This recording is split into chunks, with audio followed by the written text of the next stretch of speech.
Começa mais uma edição do JR 15 Minutos, o podcast da Record TV que aprofunda as notícias que mais mexem com a nossa vida.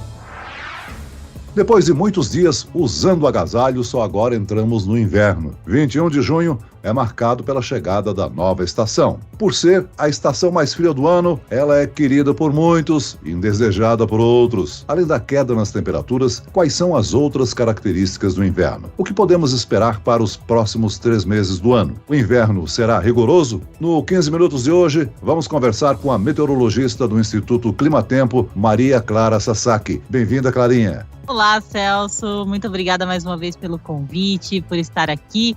E olha, eu sou do time do frio, tá? Eu sei que muitos aqui são do time do calor, mas eu faço parte do time do frio. Tá na estação certa. Quem nos acompanha nessa entrevista é a apresentadora da previsão do tempo da Record TV, Lidiane Sayuri. Lidi, aqui no Hemisfério Sul, o inverno começou em 21 de junho e vai até o dia 22 de setembro. Além da queda das temperaturas, quais são as outras características dessa estação, hein? Vamos lá, Celso. Olha, só para balancear esse ringue aí, eu sou do time verão, tá? Clarinha gosta do frio, mas eu sou do calor. E vamos lá. O inverno é realmente uma estação com dias mais curtos, porque a duração da luz do sol é menor, justamente por causa da inclinação da Terra. E isso faz também com que a atmosfera fique mais fria. Ou seja, temos dias mais curtos e, consequentemente, noites mais longas. A chuva fica sempre mais concentrada na região sul e as frentes frias não conseguem avançar, porque no meio ali do país, no cinturão, nós temos o que é conhecido como bloqueios atmosféricos. É um ar quente muito forte que funciona ali como uma tampa que espanta as frentes frias. Só algumas conseguem avançar e quando elas avançam, elas trazem junto o ar polar, muito frio. Por isso, então, essa característica da estação, os dias muito frios, quando essas frentes frias conseguem avançar ali, passando da região sul.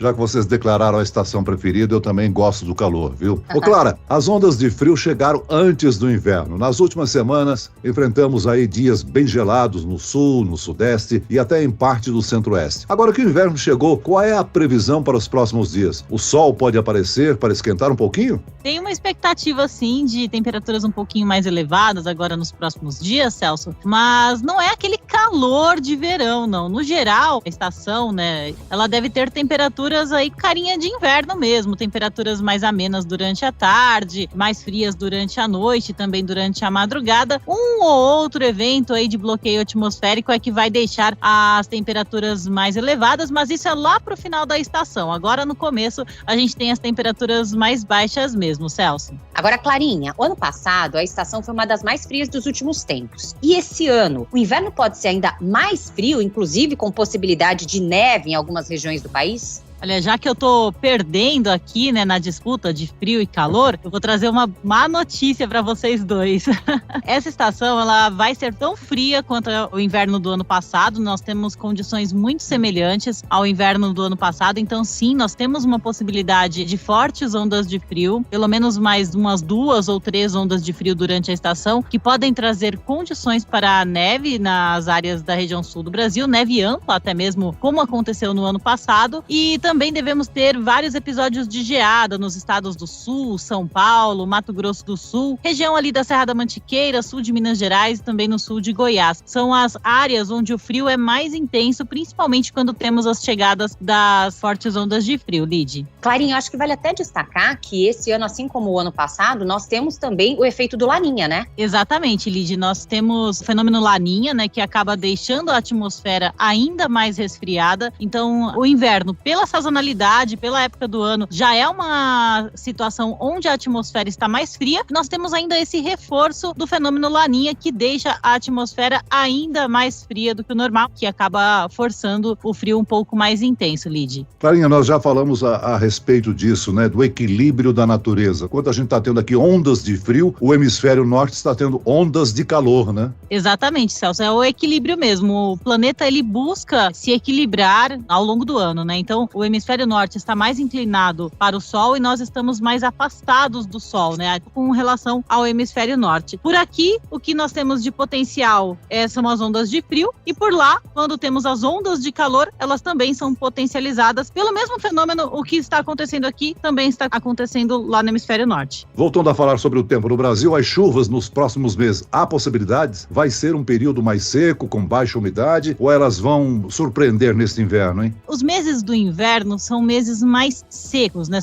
É o período de estiagem mesmo, principalmente Paraná, região sudeste como um todo, centro-oeste do Brasil, são estas regiões que sofrem muito com o tempo seco. A média climatológica durante os 3 meses de inverno é de algo em torno de 60 milímetros apenas, então é um volume muito baixo de chuva. Mesmo que a gente fale, a chuva esse ano no inverno vai atingir a média climatológica ou vai passar aí 10% da média climatológica em áreas do Brasil central. Isso é muito pouco, é uma chuva que não traz acumulados significativos, não é uma quantidade de água significativa. Então, mesmo que a gente fale que vai passar a média, o volume é muito baixo. Bom, e é exatamente esse ponto. A questão de chover mais ou menos não define só se a gente tem que realmente pegar um guarda-chuva, uma capa de chuva para sair de casa, mas tem um impacto muito grande em relação ao volume dos reservatórios, tanto para consumo quanto para geração de energia. Então, Clarinha, a gente deve passar um período de inverno sem dificuldade com a água nos reservatórios ou não? Nós já começamos, né, o período de estiagem com uma baixa aí nos reservatórios, né? No entanto, a situação, por enquanto, ainda não é preocupante. Estamos no início do período de estiagem. Qualquer chuva que venha agora, ela não é significativa. Então, como eu falei anteriormente, não é uma chuva capaz de abastecer reservatórios por causa do baixo volume acumulado. E a característica da chuva também no inverno é diferente da chuva do verão. Ela é uma chuva muito isolada, muito irregular, acontece numa cidade, não acontece na outra. Não temos aqueles corredores de umidade atuando pelo Brasil central que deixam dias e dias de chuva consecutiva, atinge áreas de captação de água para reservatórios. Então, essa chuva acontece principalmente no verão. Agora, no inverno, se chover é algo muito pontual. É sempre bom manter o alerta para os próximos meses, porque não tem uma previsão de chuva significativa para aumentar o nível dos reservatórios. De agora em diante, a tendência é de queda, até pelo menos o retorno aí da estação chuvosa, Lid. Clarinha, você falou com o Celso agora há pouco sobre a questão do inverno amazônico, verão amazônico. Apesar da região norte sempre ser conhecida como de altas temperaturas, o inverno vai conseguir afetar até o clima por lá, né? Com relação às temperaturas. Vai sim, Lid. Estados, principalmente Rondônia e Acre, são os estados que acabam percebendo a chegada do inverno. Isso porque são estados que sofrem com a friagem, quando nós temos ondas de frio muito amplas. Elas vêm com forte intensidade e conseguem atingir até mesmo estes estados do extremo norte do Brasil. Provocam uma queda significativa na temperatura, mas é algo muito pontual. Não é que Rondônia e Acre vão ter temperaturas de 26 graus durante todo o inverno.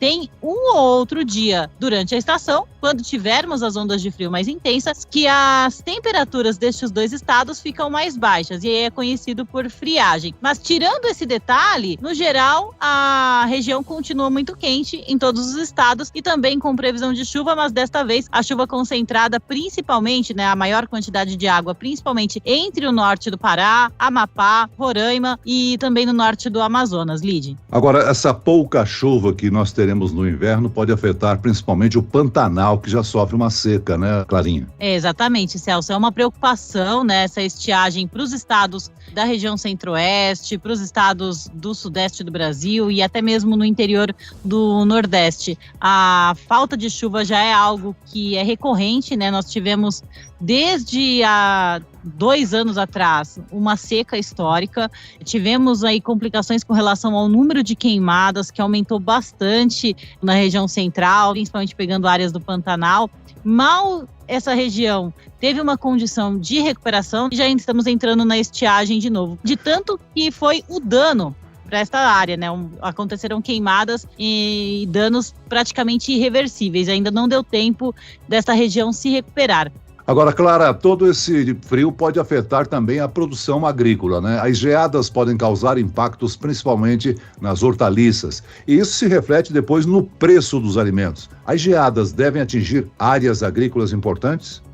Então, Celso, Para hortaliças, não precisa nem girar para afetar a produtividade, tá? Se a temperatura já ficar um pouquinho mais baixa, já prejudica a qualidade da folha, já não tem mais aquela folha tão viçosa, tão suculenta, então ela já chega no mercado com uma aparência não tão agradável e isso também afeta no preço, afeta na qualidade. Agora, outras culturas, Celso, como por exemplo o café, elas são mais resistentes, porque são árvores, para que tenha uma variação significativa no preço dessas culturas, a gente precisa de uma geada negra, uma geada mais intensa, um frio mais intenso nas áreas produtoras de café. Então, principalmente norte do estado do Paraná, região da Mogiana, em São Paulo, sul de Minas Gerais, são áreas que volta e meia recebem ondas de frio mais intensas e tem aí uma condição para a ocorrência de geadas mais significativas e que podem afetar a produção principalmente do café arábica, que é mais sensível à variação de temperaturas. Agora, outras regiões produtoras, por exemplo, do café Conilon, que está especialmente em áreas do Brasil Central, região do Espírito Santo e até em Rondônia, estas áreas acabam sofrendo pouca influência das ondas de frio e não tem também uma influência muito significativa com relação à queda da temperatura. Ô Lid, não é só com a alimentação que o bolso do brasileiro vai ser afetado pelo frio. Nós exibimos no Jornal da Record uma matéria que falava sobre o aumento do consumo de energia elétrica por causa dos chuveiros. Todo mundo gosta daquele banho quentinho, né? Além disso, algumas famílias têm o ar-condicionado para esquentar o quarto, máquina de secar roupas e outros aparelhos de alto consumo. É preciso tomar cuidado com a conta nessa época, não é mesmo? Olha, e haja cuidado, viu, Celso? Tem até um meme que eu vi outro dia que eu achei bem engraçado, que fazia a seguinte pergunta: se você entrar no banho às 11h55 da noite e tomar um banho de 5, 6 minutos, o banho vale para os 2 dias? É mais ou menos isso que eu acredito que as famílias brasileiras estejam colocando em prática. Então, acho que é muita disciplina, união e principalmente cuidado, porque nessa época, algumas famílias não têm aquecedor, mas querem manter o ambiente quentinho, colocam lá uma vela. Ou uma lata, às vezes com querosene para aquecer o ambiente. E isso é algo realmente que pode causar um acidente, pode causar uma situação muito mais preocupante do que as pessoas tentarem com a coberta, manter o ambiente mais quentinho, ou ainda, quem tem aquecedor a gás, que não está revisado tudo e utiliza nesse momento, é uma situação bastante complicada. Tá aí o aumento já anunciado para os próximos dias aí, então a gente tem que ter realmente disciplina e muito cuidado agora com o consumo consciente de energia. Ô Clarinha, você já falou aqui da sua preferência pelo frio, né? Com a chegada do inverno, o reforço dos cuidados com a saúde é fundamental, né? Porque nós temos aí o crescimento de doenças respiratórias no frio, né?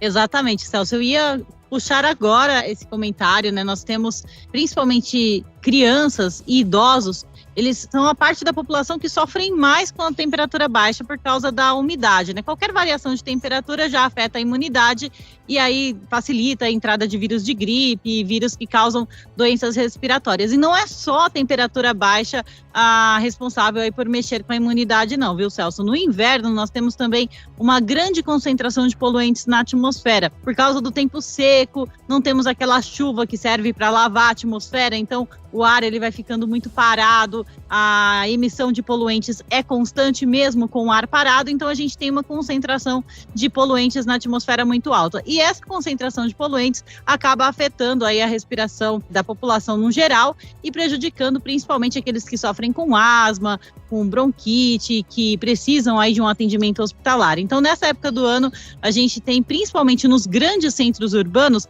um aumento muito expressivo da população com doenças respiratórias. É isso, sem falar que as pessoas em transporte público, principalmente, por causa do frio, deixam ali a janela fechada. Nós estamos ainda passando pelo surto de coronavírus, onde as pessoas precisam ainda assim utilizar máscara, manter os ambientes ventilados o máximo possível para não agravar ainda mais o contágio dessa nova cepa do coronavírus. Muito bem, nós chegamos ao fim desta edição do 15 Minutos. Eu quero aqui agradecer a participação e as informações da meteorologista do Instituto Climatempo, Maria Clara Sasaki. Obrigado, Clarinha. Obrigada, Celso, obrigada, Lídia, obrigada a todos da produção aí do podcast. É sempre um prazer estar aqui com vocês. E agradeço a presença e participação da apresentadora do Tempo no Jornal da Record, Lidiane Sayuri. Lidi. Eu que agradeço, Celso. Lembrando que todas as informações sobre o tempo no Brasil e no mundo, todos os dias de segunda a sábado no Jornal da Record.